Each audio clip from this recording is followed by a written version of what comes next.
सकाळी रोहित पवार यांनी नेहमीच्या प्रमाणे आमच्या पक्षावरच जास्त लक्ष केंद्रित, आमच्या पक्षाचा आज वर्धापन दिनाचा कार्यक्रम आहे हे डोळ्यासमोर ठेवून संपूर्ण मीडियामध्ये धादांत खोटी आणि चुकीची माहिती देऊन दिशाभूल करण्याचा प्रयत्न केलाय.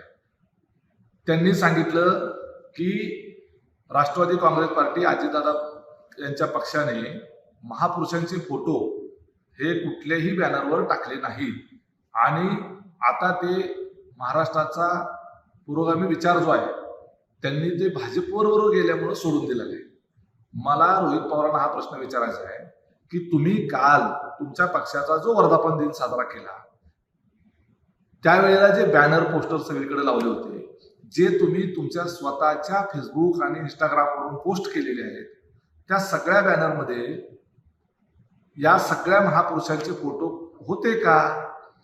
आपलं ठेवायचं झाकून आणि दुसऱ्याचं बघायचं वाकून, अशी रोहित पवारांना सवय लागलेली आहे. त्यांना वारंवार सांगितलं की तुम्ही तुमच्या पक्षात काय चाललंय ते बघा, तुमचं काय जळतंय ते बघा. तुम्ही सातत्यानं विनाकारण त्या ठिकाणी आमच्या पक्षामध्ये नाक खुपसून विनाकारण लोकांचा आणि आमचाही वेळ घेऊ नका. आणि तुमच्या माहितीसाठी सांगतो की जे महापुरुषांचे फोटो वेगवेगळ्या बॅनरवर असतात, आपण सर्व महापुरुषांचे फोटो हे सर्व कार्यक्रमामध्ये घेत असतो.